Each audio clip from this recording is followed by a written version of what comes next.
So hello everyone, আশা করছি সবাই ভালো আছো। প্রিয় এইচএসসি শিক্ষার্থীরা, আগামীকালকেই তোমাদের ইংরেজির দ্বিতীয় পত্র পরীক্ষা। তোমাদের অনেকের রিকোয়েস্টে প্রনাউন রেফারেন্সের উপরে 10টা মিনিট একটা ক্লাস দিচ্ছি, ঝটপট দেখে নিবা। এবং তুমি যদি নতুন হও বা পুরাতন হও, যদি পুরাতনদের এই টপিকটা নাই, মানে আমি বুঝতে চাচ্ছি তুমি যদি আগে পড়েও থাকো বা না পড়ে থাকো, আচ্ছা এই 10টা মিনিট একটু সময় ব্যয় করো, তোমাদের এই 5টা নাম্বার তোমার কনফার্ম হয়ে যাবে আমি আশা করছি। তো প্রথমে আমরা একটু টপিকটা দেখে নিই, টপিকটা কেমন। আমি প্রথমে একটু তোমাকে একটা কোয়েশ্চেন দেখাচ্ছি। এই যে কোয়েশ্চেনটা আমরা দেখতে পাচ্ছ, যে কোয়েশ্চেন 2, 3, 4 তিনটা প্রশ্ন আমি দিয়েছি এখানে। পরীক্ষাতে এক্স্যাক্টলি এমনভাবে আসবে আর বলে দিবে যেমন কোয়েশ্চেনটাতে যে এখানে প্রনাউন রেফারেন্সে কোথাও কোথাও ঝামেলা আছে, এটা তুমি অ্যান্সারটা লিখো, মানে আনক্লিয়ার প্রনাউন্সগুলোকে ক্লিয়ার করো। হ্যাঁ, এরকম একটা প্যাসেজ দেওয়া থাকবে এখানে যেভাবে দেওয়া আছে না তোমার, এরকম আমি একটু দেখাই। যেমন কোয়েশ্চেন সালাম থেকে শুরু করি, যে কোয়েশ্চেন যতটুকু আছে এরকম একটা প্যাসেজ দেওয়া থাকবে। এটা 2019 সালে একটা প্রশ্ন, এটাও 2019 সালে আসছিল। এরকমভাবে একটা প্যাসেজের মতো 5 থেকে 6টা লাইন দেওয়া থাকবে। তোমাকে কি করতে হবে, কোথায় কোথায় প্রনাউনের ঝামেলা আছে, কোথায় ঠিক করতে হবে, বা কোথায় ঠিক করলে আরেকটু ক্লিয়ার হয়, এই বিষয়টা আমাদেরকে একটু জাস্ট মাথায় রাখতে হবে। আমাকে 5টা মিনিট সময় দেন। So these are the things যে আমরা এটা নিয়ে কাজ করছি। তো এই ক্ষেত্রে একটা জিনিস তোমাদেরকে অ্যান্সার কেমনে করবা এটা আমি একটু দেখাই দিচ্ছি তোমাকে, দেখো। সো অ্যান্সারের ক্ষেত্রে তোমাদের অ্যান্সারের প্যাটার্ন যেটা, ওই যে সাধারণত আমি তোমাদেরকে এখনও বুঝাই নাই প্রনাউন রেফারেন্স কীভাবে অ্যান্সার করবা, বাট প্যাটার্নটা হচ্ছে এরকম। যে উপরে আমরা লিখে দেবো answer to the question number, এটা দিয়ে অ্যান্সারটা লিখবো কি, যেমন যে প্যাসেজটা আছে ওই প্যাসেজটা লিখবো, বা যে জায়গাতে কারেকশন হয় ওই কারেকশনগুলো জাস্ট দিয়ে আমরা নিচে আন্ডারলাইন করে দিব। যেমন আগেরটাতে এখানে দেয়ার ছিল না, অন্য কিছু ছিল, এখানে দেয়ার দেওয়া হয়েছে, এখানে অ্যান্সারটা দেয়ার আসছে। সালমা এখানে দিয়েছি, দেয়ার স্কুল দিয়ে আন্ডারলাইন করেছি, মানে এইটাতে কারেকশন হয়েছে। আগের যে শব্দটা এখানে ছিল এটা ভুল ছিল, এখন কারেক্ট হয়েছে। তো এইভাবে এইটা তো 5টা উত্তর, প্রত্যেকটা সাধারণত 5টা উত্তর থাকে, হ্যাঁ, বা 5টা জায়গায় চেঞ্জ থাকে, অ্যাটলিস্ট 5টা জায়গায়। যেমন এটাতে দেব দিয়েছি আমরা, এখানে ইটস প্রপোজিশন দিয়েছি, রিয়েল প্রগ্রেস, দ্যাম, উমেনফল। ম্যাক্সিমাম জিনিস কিন্তু আমাদের প্যাসেজেই ছিল, অর্থাৎ আমাদের যে কোয়েশ্চেনে থাকবে এখানের মধ্যে যেটাতে পরিবর্তনযোগ্য এটা পরিবর্তন করতে হবে। তার মানে আমাকে পুরোটাই তুলতে হচ্ছে, এবং যে জায়গায় আমাদের চেঞ্জ আছে ওই জায়গায় আমাদের আন্ডারলাইন করে দিতে হবে। সো লেটস মুভ অন, যে আমরা কীভাবে অ্যান্সার করব। এইটাতে বোঝার আগে তোমরা এইটা একটু দেখে নাও, আমি তোমাদেরকে একটু দেখাই বিষয়টা। যেমন ধরো প্রোনাউন রেফারেন্স বলতে আমরা কী বুঝি বা কেন আমরা এটা দেওয়া হয়। যেমন আমি এবার করে একটু লক্ষ্য করো, যে সালাম is the boy, she is reading. দেখো সালাম একটা ছেলে, তার জন্য তো শি বসে না, তার জন্য বেসিক্যালি কী হবে, যে হি হবে, শি নয়। সেই কারণে আবার এইখানে এবার করে দেখো Salma is a girl, he is reading. তো সালমার জন্য তো হি হবে না, হি মানে শি হবে। তো এই যে প্রোনাউনগুলো ভুল দেওয়া হচ্ছে, এগুলো কারেক্ট করা নাম্বার 1 হচ্ছে এইটা, ঠিক আছে। আবার দেখো women are working, she is tired. তো যেহেতু উইমেন মহিলারা কাজ করছে, সো শি ইজ টায়ার্ড হবে না, এটা হবে দে আর টায়ার্ড, মানে এখানে দে বসবে। তারপর তুমি এখন উত্তরটা কোথায় ঝামেলা ছিল একটু ফলো করো। এই যে সালাম is a boy, he is reading, এখানে শি হবে না, তাই এই যে হি লেখা তোমার টান দিয়ে দিবা, আন্ডারলাইন করে দিবা, এখানে কারেক্ট হয়েছে। তারপর Salma is a girl, she is reading, তো এখানে হি ছিল প্রশ্নে, তুমি কি দিবা, শি দিবা, সিম্পল।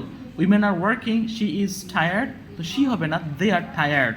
সো এই জায়গাগুলোই চেঞ্জগুলো আমরা বেসিক্যালি প্রশ্নের মধ্যে লিখবো। এবার আমরা একটু সামনে যাই, আরও দেখো প্রোনাউন রেফারেন্সে বেসিক্যালি 2টা কাজ করতে হয় আমাদেরকে। আবার বলছি, প্রোনাউন রেফারেন্সে 2টা কাজ করতে হয়। প্রতিটি প্রোনাউনকে অবশ্যই একটি নির্দিষ্ট নাউনকে পরিষ্কারভাবে নির্দেশ করতে হবে। মানে প্রত্যেকটা প্রোনাউন যেখানে আছে 2টা কাজ, একটা হচ্ছে ভুল প্রোনাউন দিলে সেটা তোমাকে কারেক্ট করতে হবে, যেমন হিয়ে জায়গায় শি দিতে হবে, অথবা হি ছিল এটা দে হচ্ছে, বেশি মানুষ বোঝাতে। আর আবার বলছি, যদি ওই প্রোনাউনটা দ্বারা আনক্লিয়ার বোঝায়, মানে হি বা শি দ্বারা বোঝা যাচ্ছে না কাকে বোঝাচ্ছে, নির্দিষ্ট নাউনটাকে আমরা ওইখানে বসাই দিতে হবে। যেমন আমরা যদি বলি যে he is a good boy, মানে হি দ্বারা কাকে বোঝাচ্ছে প্রশ্নের মধ্যে, এটা আমরা ক্লিয়ার ছিলাম না, ওই ক্ষেত্রে হি এর জায়গায় নামটা দিয়ে দিলে আমাদের কারেক্ট হয়ে যায়।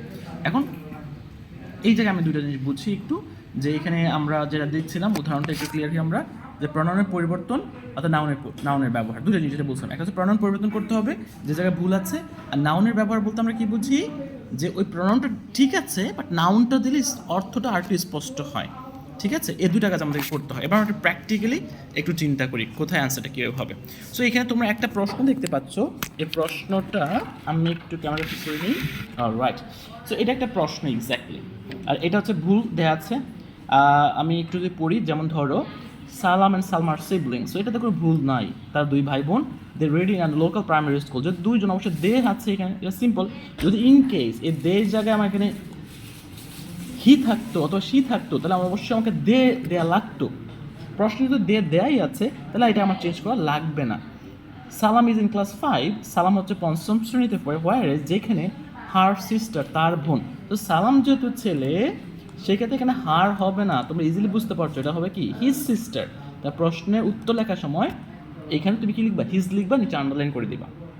So that is the thing. His sister Salma reads in class 3। They go to school, they go to school together, তারা একসাথে স্কুলে যায়, no problem. Sometimes they take rickshaw, মাঝে তারা রিক্সা নেয়, because it is 5 kilometres away from his home. দেখো it is 5, it is 5, ইট দ্বারা কাকে বোঝাচ্ছে আমি বুঝতে পারতেছি না যে ইট দ্বারা কাকে বোঝাচ্ছে। এটা 5 কিলোমিটার দূরে, কি দূরে, ইট মানে স্কুলটা, সো আমি ইট না দিয়ে আমি দ্য স্কুল দিতে পারি। সো এখানে আমরা যেখানে ইট ছিল, যেখানে ইট ছিল, এই ইট না দিয়ে আমরা যেটা বলছিলাম যে ইট না দিয়ে আমরা, ওকে একটু সময় দাও আমাকে। হ্যাঁ, এখানে যাতে ইট ছিল, তাহলে ইট না দিয়ে আমরা কি দিতে পারি এখানে স্যার, ইট না দিয়ে আমরা ইট দ্বারা, ইট ইজ 5 কিলোমিটার মানে স্কুলটা 5 কিলোমিটার দূরে, সেখানে আমি দ্য স্কুল দিয়ে এখানে কারেক্ট হয়ে যাচ্ছে। The school is 5 kilometres আওয়ে from his home, তার বাড়ি থেকে। দেখো কথা বলছে সালাম আর সালমা দুইজনকে নিয়ে, তো হিজ হোম তো হবে না, হবে কি তাদের বাড়ি থেকে দূরে, সো হিজ না, এখানে দেয়ার হবে। সো এই জায়গাগুলো চেঞ্জ করতে হবে, দেয়ার লিখে আন্ডারলাইন করতে হবে। Today she is going to school with her father. Today, আজকে, আজকে সে কোথায় যাচ্ছে, সে স্কুলে যাচ্ছে। কে স্কুলে যাচ্ছে, সি দ্বারা কাকে বোঝাচ্ছে স্যার, সি দ্বারা কাকে বোঝাচ্ছে, সি মানে বেসিক্যালি সালমাকে বোঝাচ্ছে। তো তুমি চাইলে এটা চেঞ্জ করতে পারো, today Salma is going to school with her father because her brother সালাম ইজ সিক, কারণ তার ভাই সালাম অসুস্থ। তবে সি দ্বারা বেসিক্যালি কাকে বোঝাচ্ছে, আবার বলছি সালমাকে বোঝাচ্ছে, তুমি এটা ক্লিয়ার করে দিতে পারো। He is taking medicine and bad rest, and he দ্বারা কাকে বোঝাচ্ছে, হি দ্বারা বেসিক্যালি সালামকে বোঝাচ্ছে, কারণ সালাম ইজ সিক, তাই না স্যার? এখানে যদি সি থাকতো তাহলে আমি এটা কেটে সি দিতাম। তো এই বিষয়গুলো আশা করছি তুমি বুঝতে পেরেছো।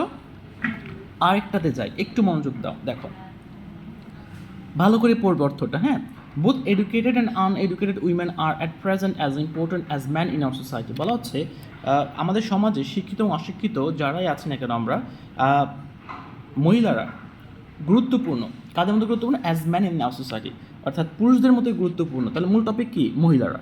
She constitutes nearly half our total, অর্থাৎ কনস্টিটিউট মানে ঘটিত হওয়া, গঠন করা, তাদের দ্বারা গঠিত হয়। তখন সে তো না, আমরা উইমেন নিয়ে কথা বলছি, উইমেনের জন্য উইমেন অনেকজন একসাথে, তো এখানে শি হবে না, শি না হয় কী হবে বেসিক্যালি দে হবে। তো দে কনস্টিটিউট হবে, কনস্টিটিউটস হবে না, nearly half of the total population. No country, তার মানে এখানে আমরা চেঞ্জ করবো কি, দে দিব, কারণ দে দ্বারা বেসিক্যালি দে উইমেনদের বোঝাচ্ছে। No country can make real progress keeping half of it in darkness.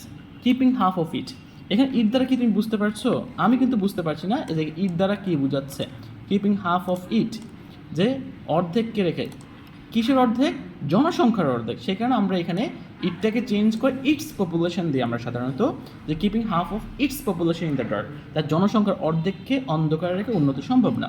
Without the আপলিফটমেন্ট of our women, আমাদের মহিলাদেরকে আপলিফট করা ছাড়া, সামনে এগিয়ে নেওয়া যাওয়া ছাড়া, it is not all possible, এটা সম্ভব না। তাহলে এই যে বলা হচ্ছে it is not all possible, এটা সম্ভব না, এটা বলতে কি সম্ভব না, উন্নতি সম্ভব না।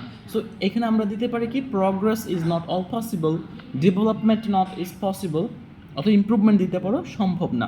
এগেন উইদাউট এডুকেশন, শিক্ষা ছাড়া women can not be uplifted, মহিলাদেরকে সামনে যাওয়া সম্ভব না।